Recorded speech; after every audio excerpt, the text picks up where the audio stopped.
Kirsten Karchmer, welcome to the show.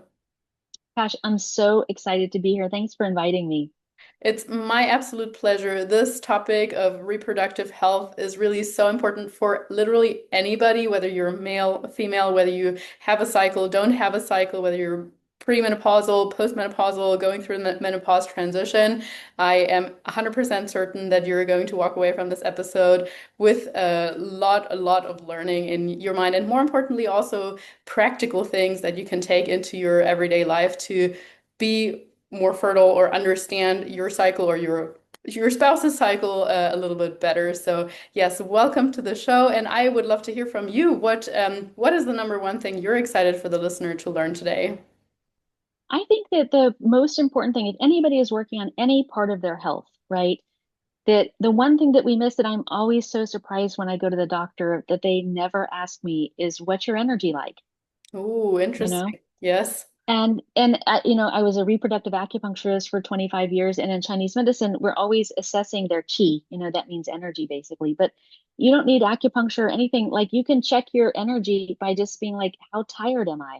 Mm. On a 1 to 10, and you have to exclude these two things. On a 1 to 10, if I don't have any caffeine or exercise for 2 whole days, what would my average energy be? Of course, sometimes it fluctuates throughout the day. And the reason that that is so important is that it really tells us how everything else is functioning. Like if you think you're really healthy, but you feel tired all the time, that you're whatever you're doing, you might be over exercising, producing a lot of adrenaline, which makes you feel really healthy. There's all kinds of things. So it's the starting place. And we interviewed 16,000 women last year and asked them that question. And they said only 8% reported having energy 8 or above without caffeine or exercise for 2 days. And 50% said 5 or below. Wow. 50% of That is 16,000 women. It's huge.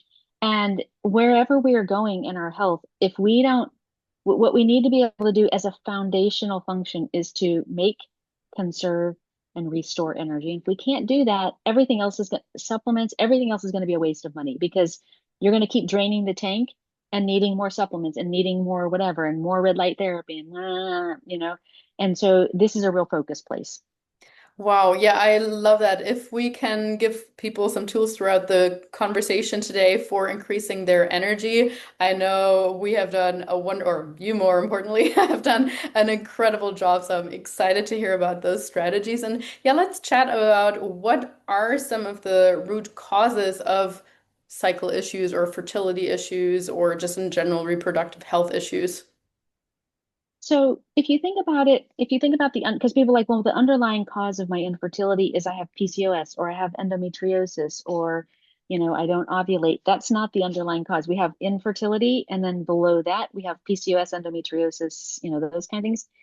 And then below that is what I'm looking for, right? So what are those deep underlying factors that are contributing to the PCOS or to the endometriosis? Because if we address those, we actually don't even have to worry about the PCOS because if we fix these, that fixes the PCOS. We stop symptom change chasing. And so we identified in my clinical work 50 subclinical factors, and some of them are quite surprising, like women who exercise to exhaustion 4 or more times per week are 70% less likely to get pregnant. That is huge. Less likely to get pregnant. Mm. Women who have less than 4 days of bleeding have 50% less likelihood of getting pregnant. If you have a cycle that extends past cycle day 35, you have a 50% less likelihood of getting pregnant and a much lower likelihood of staying pregnant. So it's all these things, fatigue, certain temperature patterns, the color, quality, consistency, and volume of your menstrual blood, your temperatures before and after ovulate, your average temperatures before and after ovulation. And so what we identified was that basically everything that happens from day one of your period until you're done bleeding is incredibly diagnostic. We don't need tests. Like, our work in my job is to find out how do we make fertility and families finally affordable. Mm. And so people say, well, do you use functional medicine? And I was like, no, because functional medicine immediately makes it not affordable. And more importantly, almost all the tests that a functional medicine doctor might do, and there is a place for functional medicine, but I don't need to run an expensive test to check your adrenals. If your energy is a 2 out of 10, you have adrenal failure. You know what I mean? We can follow the symptoms and make a pretty decent approximation. And because we're not giving one treatment to one thing, we're not saying this is to fix your adrenal fatigue. We're like, well, how are you living in which that's producing adrenal fatigue? And let's build a personalized program for you to start repairing the adrenals in addition to all the other things that it finds, if that makes sense. That makes 100% sense. And I really, really like that approach because it's not just putting a band-aid on, or it's not just because I mean, even if you give someone hormones, if you give someone certain medications in order to make getting pregnant easier, you're not addressing the underlying issues. Even if they successfully have a pregnancy, the pregnancy is probably not going to be as healthy as if they were also addressing the underlying issues. And post-pregnancy, they continue to live a suboptimal life in low energy and with all these other things. And if they want to get And with a newborn. yeah, that's right. Exactly. So even lower in energy, most likely. Wow. Yeah, no, so I really think that's a wonderful approach. And I know that many of the ways that you tackle those issues is through nutrition. Of course, here being on the Nutrition and Life podcast, we'd love to hear some of those practical strategies. So again, for us, we're always about personalization, which you too, it's like there isn't a diet for everyone. There isn't even a diet for everyone who can't get pregnant. There isn't a diet for everybody who can't stay pregnant, right? We have to do the work one way, whether we use AI to do it or to have a human who can sit with you and interview you and determine like one reason a person might struggle to get pregnant is because they have less than 4 days of bleeding. It tells us there just isn't enough lining to support implantation. But more importantly, the production of blood is incredibly important for staying pregnant and making humans. You have to make a placenta, right? You have to be able to double your blood volume. It's through your blood that you nourish your baby. And so if the blood is either like, thin or there's not enough of it, it's reflecting that when the time comes for you to make hella more blood, you're not going to be up for it. So just giving iron, if we think nutritionally, like let's just give iron. But if you just give iron and you don't figure out why there's no iron, if that's the actual problem, then you're just using it's again, it's still a band-aid, even though you don't think like giving, you're like the underlying cause is the blood deficiency and we're going to give iron and this is a root cause treatment. It isn't because we don't know where the blood's going. So we can use nutrition then. First, we have to make sure, like we have to figure out like, well, if there's only one day of bleeding, why? If they only have one day of bleeding, they're often tired, right? Because that's below, you have energy production, blood production, hormone production. And so then with the energy, you might find, oh, this person has a lot of gas and bloating. They're a vegan, but they think that's really healthy and blah, blah, blah. And you're like, now we're getting to the root cause. What she's eating, how she's digesting. So maybe even if she wants to just even stay a vegan, then we have to identify what are the nutrition gaps in her vegan diet and how do we complement that. And so, we make custom menu plans for each week of the menstrual cycle. Like you get an AI chef in the app, you get a nutritionist and a chef. So the nutritionist is looking through after you do your AI consultation, she figures out all the underlying issues and then starts programming how can we achieve some of the repair on these underlying issues with food. Very And cool. so, I always say start with a Mediterranean diet, but we have people using our app like all over the world. And you can tell your chef, I live in India and I don't want to eat a Mediterranean diet. First of all, because I can't buy the things, there. I need Indian food that are appropriate for what I need. And so then it can generate those menus. And the only other thing is, seed cycling. People always ask me about seed cycling, which I don't recommend for the same reason. It's just seeds and nuts are really good for most people. And if you eat them, you will feel better because you're getting more protein, fiber, and fat, and they're really nutritious. But because each person has different needs for their fertility issues, seed cycling doesn't make any sense to me because if something is strong enough to make a therapeutic impact, including food, then it is strong enough to hurt you if you don't need it, Mm-hmm. right? And so we don't want to do that. It's just like a lot of doctors are now prescribed, this isn't food, but are prescribing baby aspirin if people aren't getting pregnant Oh, wow. and to thin the blood a little bit. which would be fine if you had endometriosis, really heavy, really clotty bleeding. But if you don't, if you have normal bleeding or you have less than 4 days of bleeding, that baby aspirin is actually going to make the blood thinner and make the situation worse. And I keep bringing up examples so people see, like, oh, if it works for this, but you don't have this, this hurts you. So instead of following every stupid thing you see on TikTok, oh, this is a baby in a bottle. Well, like, well, because one person got pregnant, that thing probably addressed their specific underlying issue. And that's why they got pregnant from something weird like Geritol.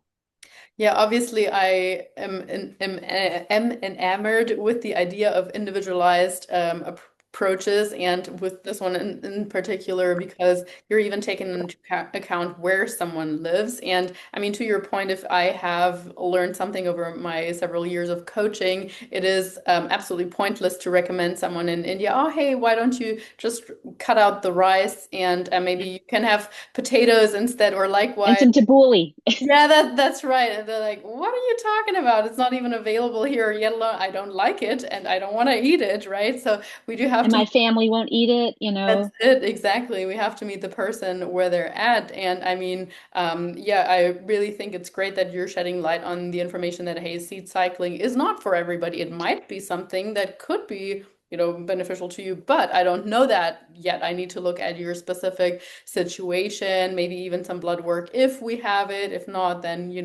looking a little bit deeper. And of course, seed cycling doesn't help at all if that person is still exercising 7 times a week, 2 hours every day, and really high intensity work and so on. So, yeah, I think that's a wonderful approach. And I mean, what are some other, I guess, myths, I guess, around the cycle or the period in general? Maybe nutrition around that as well, but just overall period myths, I guess. So I think that the biggest thing that I like to talk about is that's really misleading for women, and they're spending a lot of time and money and being very stressed and anxious, are all period and fertility trackers and monitors. Mhm. I hate them. I hate them so much. I don't hate the people behind them, but I hate. Here's why. What they don't do is they don't tell women, like, if you have a long cycle, you have an egg quality issue, Mhm. right? The follicle is optimally mature between cycle day 14 and 17. And if you're ovulating on, cycle day 30 or any day past cycle day 20, the follicle is starting to break down because that's what it does if you don't use it. And there isn't a single fertility monitor or tracker that has that transparency that says, truthfully, we shouldn't be trying to catch a 40-day cycle. They're like, have sex now, have sex now. But they're not saying, although you're probably going to have a miscarriage, Wow. right? Because now the egg quality, and what are the underlying issues that are causing the cycle to be so long? Usually insulin resistance, which is really hard on pregnancy, right? Gestational diabetes, or a host of other problems that we want to, your body is saying, I'm not ready. Hmm. And if you just use a monitor, like, fuck it, I'm going to just find ovulation wherever it is and have sex on ovulation day. First of all, it's stressful. The monitors give too much information that people don't understand. They don't give any instruction on how to repair it. So I usually get like between 10 and 100 DMs a day, people sending me screenshots from fertility monitors. What does this mean and what do I do about it? And that's what made me start getting, so they're like, this is freaking me out. What does it mean if my PGD is 47? I don't know. And who should I call?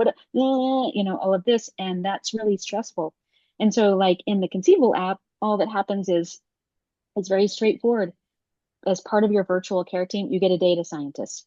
So we have a wearable that measures non-invasive glucose monitor. It's really cool. It's just a ring and you don't have to check your blood sugar, checks your temperature, monitors your heart rate variability. And then what's happening is, and then you're entering information, you're telling her, you're talking to the therapist, you're getting your tongue examined, like all of this. And then what happens is you just can go and talk to the data scientist, you hit the analyze button, and she'll look at everything. And she'll be like, all right, Lisa, so here's what I see.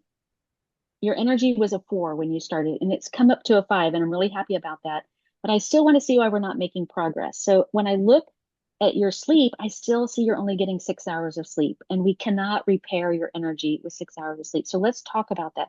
Are you having a harder time falling asleep or staying asleep? Oh, I can't fall asleep. Now she has to go to the root cause of why she can't fall asleep. First is the obvious one. Tell me about your caffeine consumption. Oh, I actually have 4 cups of coffee a day. Oh, okay. When do you drink those? Are they all in the morning? No, 2 in the morning and 2 at 4 o'clock in the afternoon. Okay. So the solution, the treatment is let's try to start slowly switching to decaf in the afternoon and see if that changes it. So the app makes a hypothesis, it finds the root cause. And then, I mean, she's drinking coffee. The root cause of that is the fatigue. But So yeah. So we have to figure out ways to give her to boost her energy, doing breath work, doing, heart rate variability. I mean, vagus nerve training to give her a little bit more energy. Usually when we start getting better quality and the right food into people, their energy starts to pick up. And so you see, it's a very integrative system.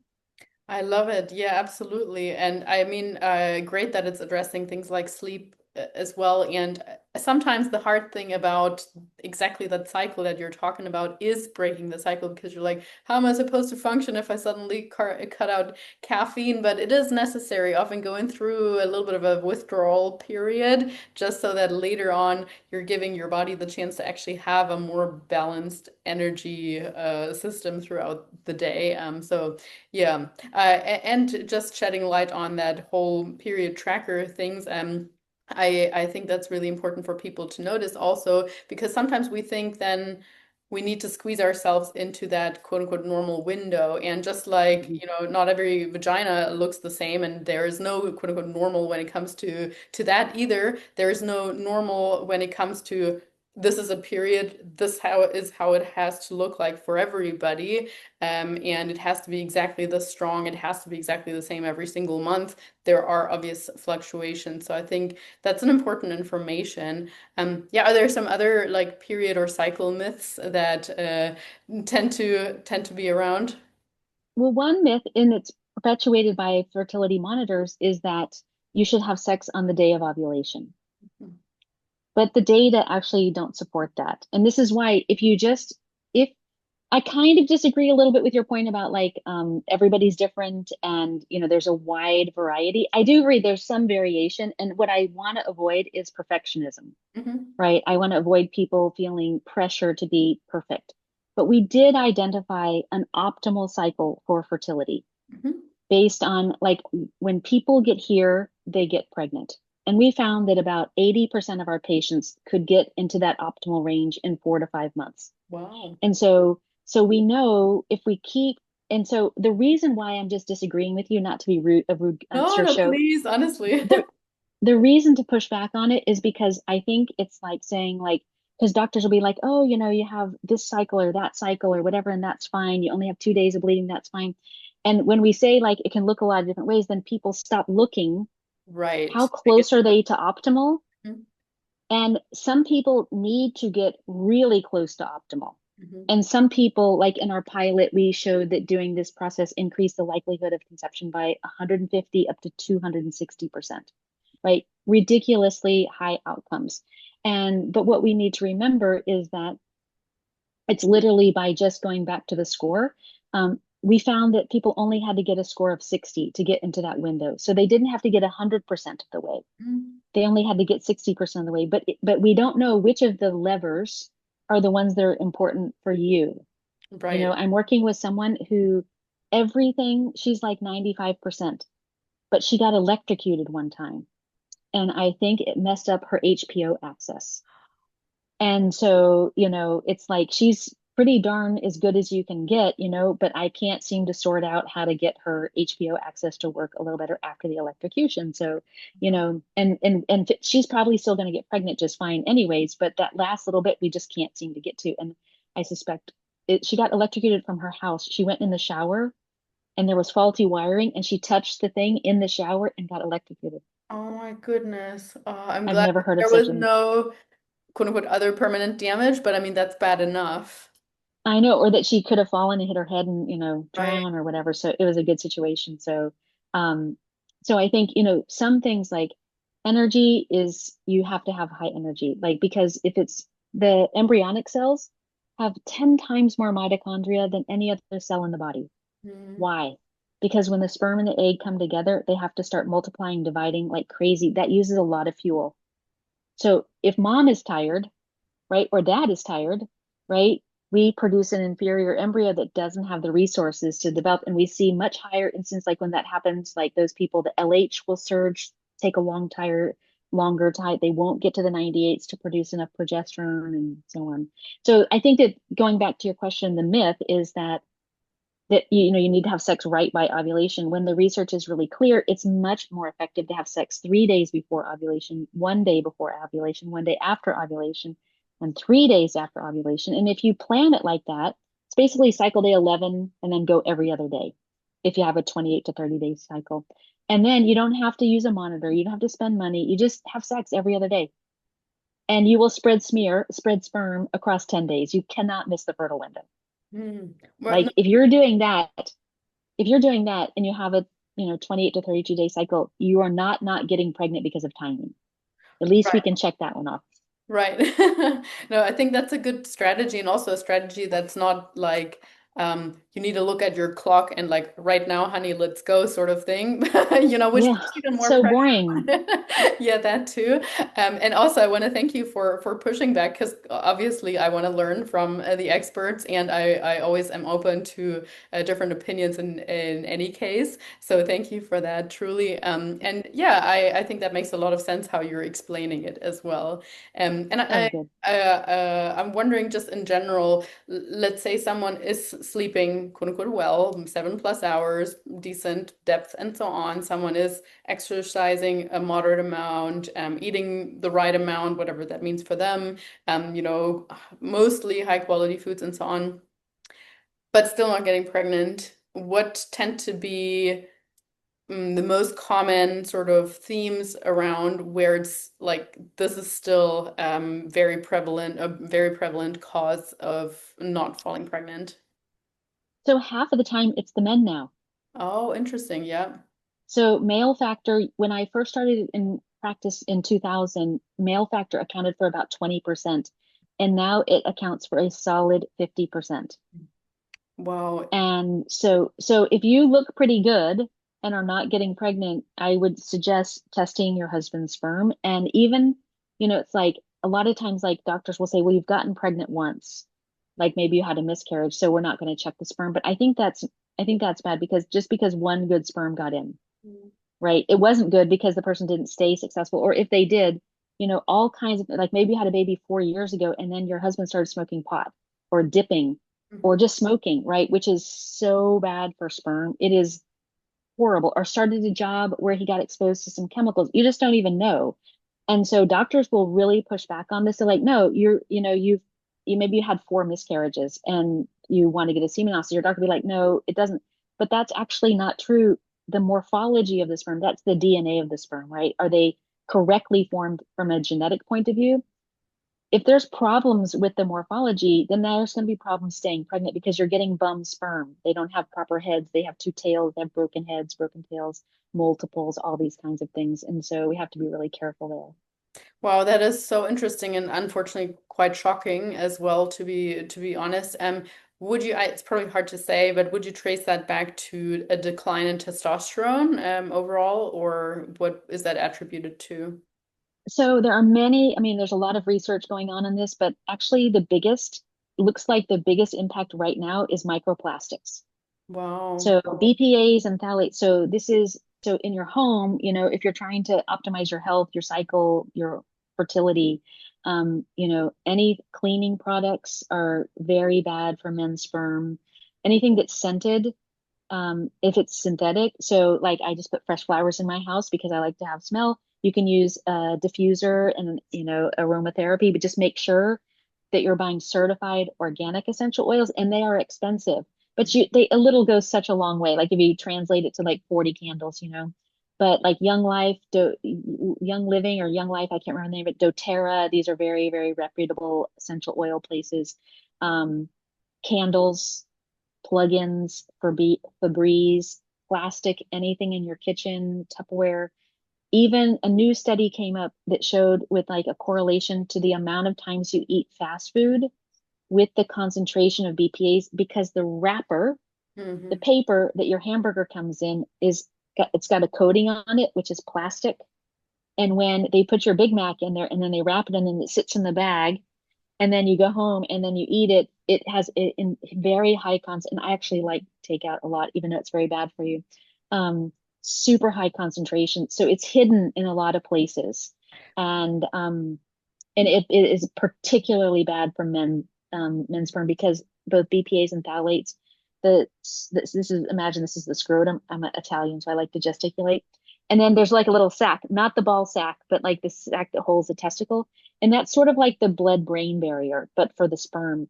And BPA's and phthalates can cross that and enter the DNA of the sperm, which means then it changes the DNA of your offspring. So we're showing reproductive outcomes compromised in the offsprings of male offsprings, particularly a lot less bad for the female offsprings.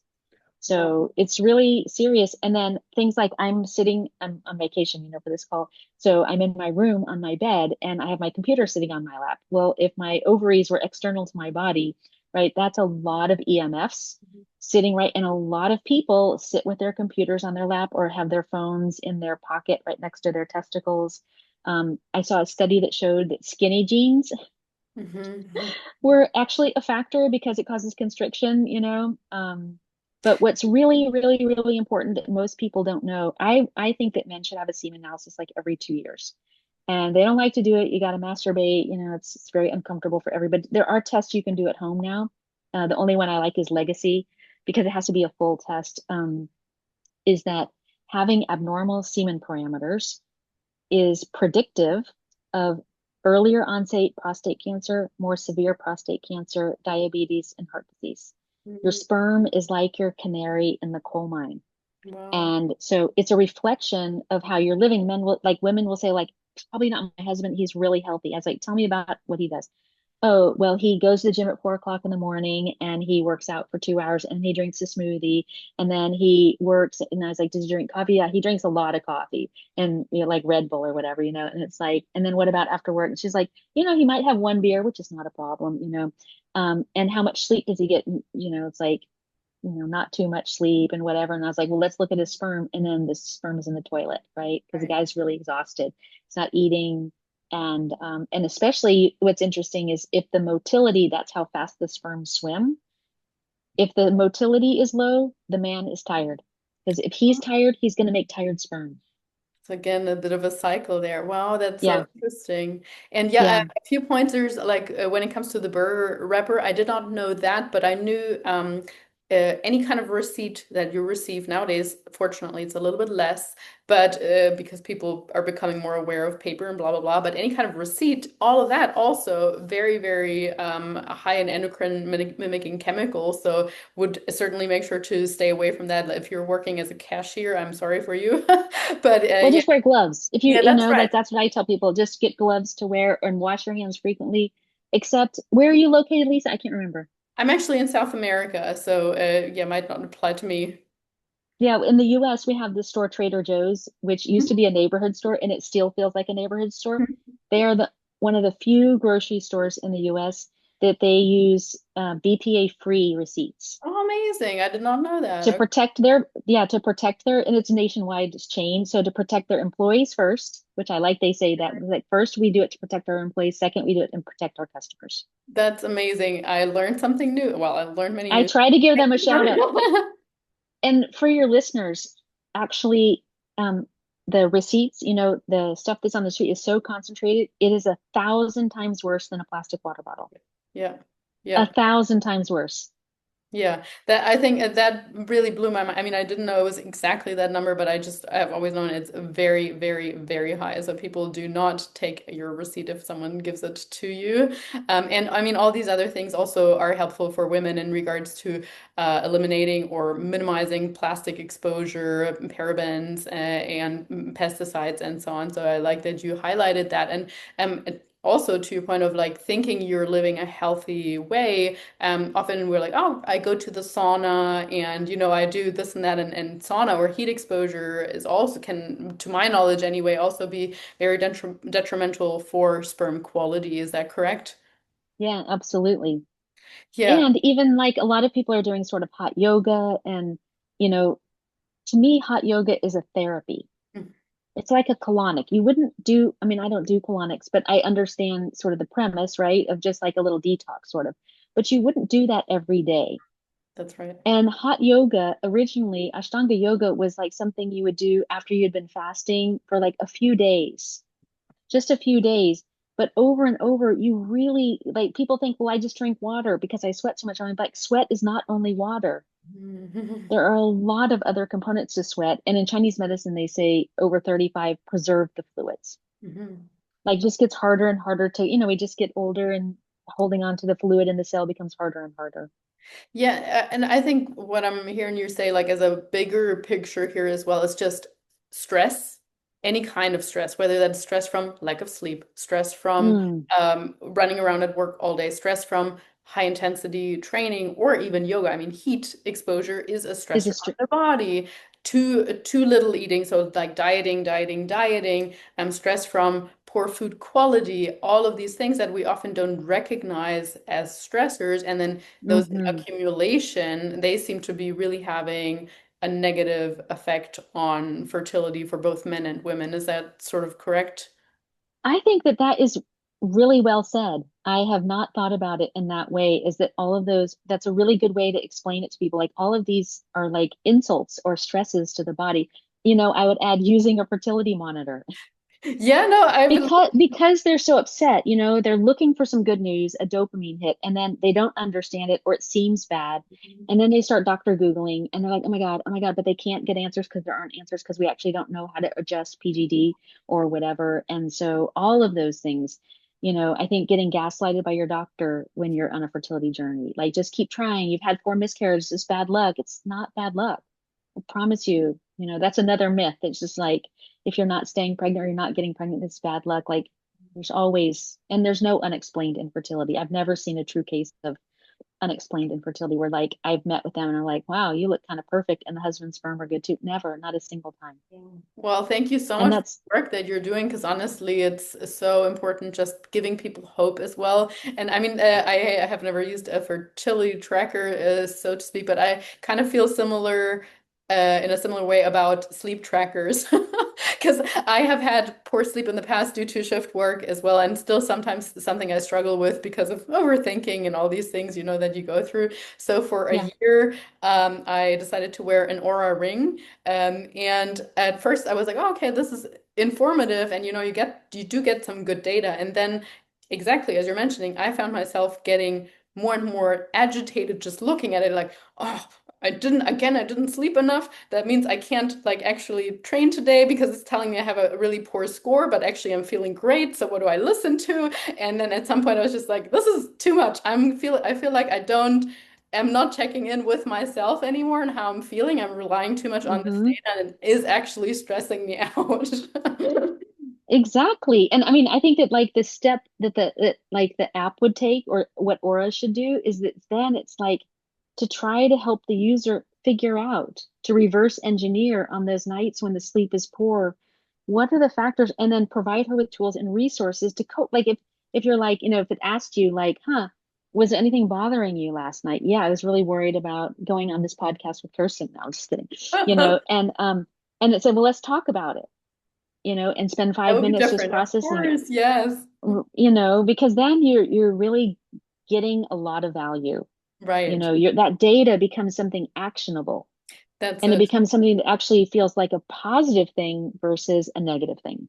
It's empowering. That's it, as opposed to putting you in sort of like a victim, non-understanding sort of position. So yeah, Mm-hmm. absolutely. And I mean, all the strategies that you have for just sustainable well-being as well. Like aside from I want to get pregnant right now, but let's say someone is having those symptoms of like low energy or irregular cycles, etc. Maybe in the menopause transition or at whatever stage it might be. So if someone listening to this, who is not wanting to get pregnant is feeling that way, what can they act on in terms of as a sustainable strategy?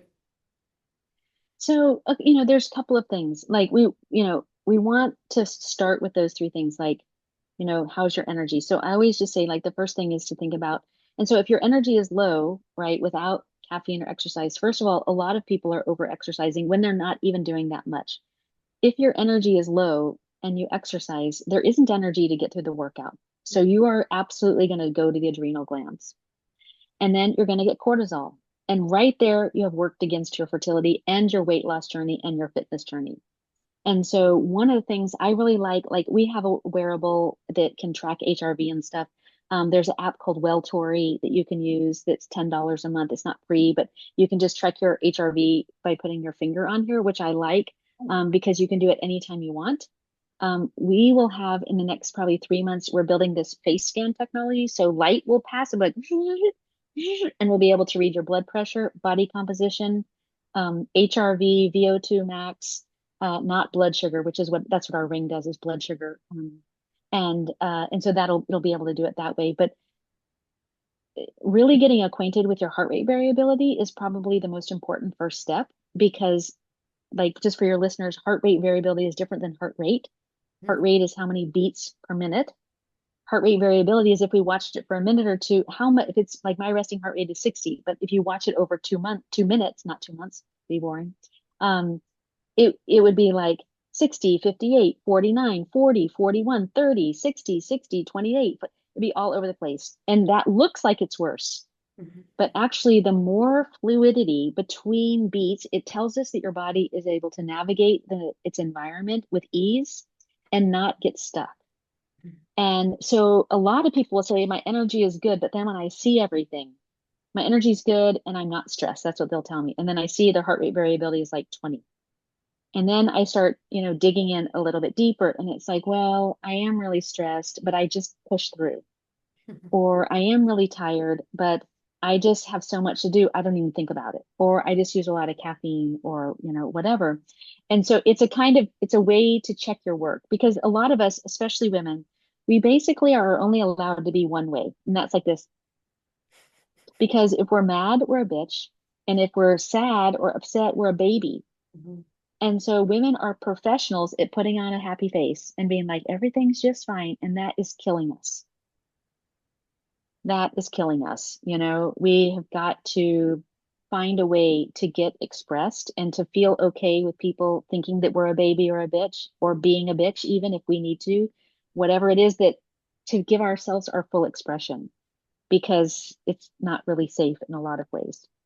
Yeah, and even to give ourselves the permission to feel all those emotions, because quite often I think we're the ones who are limiting us and like, oh, what are they gonna think? What are like maybe people are not even judging us, but we think we need to put on that brave face of perfectionism. And again, like I've always put my hands up first as a recovering perfectionist or type A person, where you're like, no, I want to, maintain that same image of blah blah blah, but when actually other people around us would probably support us more than we think, if we're like, I am actually having a horrible day today. Like, I don't know why, but Yeah. somehow, particularly like from women that are going through the menopause transition, I hear so often, like, I don't know what's going on with me. I just saw a puppy and I felt like crying. You're like, Yeah. yeah, like, cry first, just stand there and cry. Who cares? Like, do it. But I know it's not as easy as that when you probably have to go to work 3 minutes later.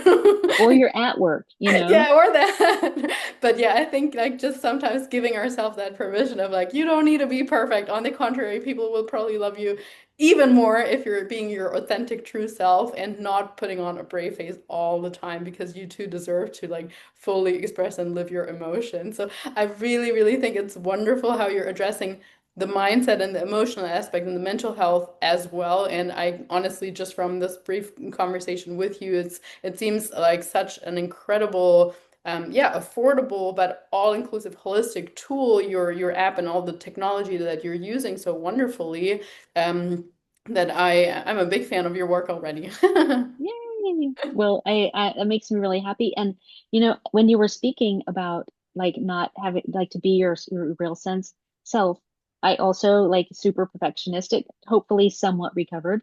Um, and a therapist told me, she said, let me tell you a secret. And she said, your authentic self, perfect and imperfect, is 1,000 times more interesting than anyone you can pretend to be. Wow, yeah. She says, a pretense is very boring. She Mm, goes, it can be sexy and glittery on the outside, but there's no meat to it. mm, And she's like, if you can trust and just keep reminding yourself every time you try to be like on Instagram or be whatever different than what you are, she's like, just remember that you are much, much. millions of times your real self is so beautiful and compelling. You don't need to adjust it to fit into anybody else's standards. And I that was very healing for me to hear that, to just try to, and it wasn't even that hard to accept because I'm like, that is probably true. I don't like fake food. I like real food. And even if it's ugly or, you know, I really felt that. Thank you for sharing that. I hope the listeners also felt that and resonate that and with that and take that to heart. I think even that is a wonderful message. So, Kirsten, thank you so much for your time. I'm going to make sure to put all your handles, all your links in the show notes so people can and should go and check out your content and your app and all the wonderful work that you're doing. So, truly, from the bottom of my heart, thank you. thank you. And for all the ladies who are ending their journey of menstruation, in the next probably 6 months, Conceivable will be able to take care of their menopause needs as well. Probably take 6 or 9 months. This is not, of course, to replace any humans. It is really your companion. Not everyone can afford a human person to help them, so we want to make sure to have everybody have at least a baseline. But do remember that, like everything that we're doing at Conceivable has no intention of replacing any humans. It's trying to help people who can't afford it have access to it and to be a badass companion to whatever humans are helping you on your journey. And so I really appreciate being here. Thank you so much, Lisa. And that is an additional great news. And yes, thank you so much. I hope, I know that listeners will take a lot away from this episode.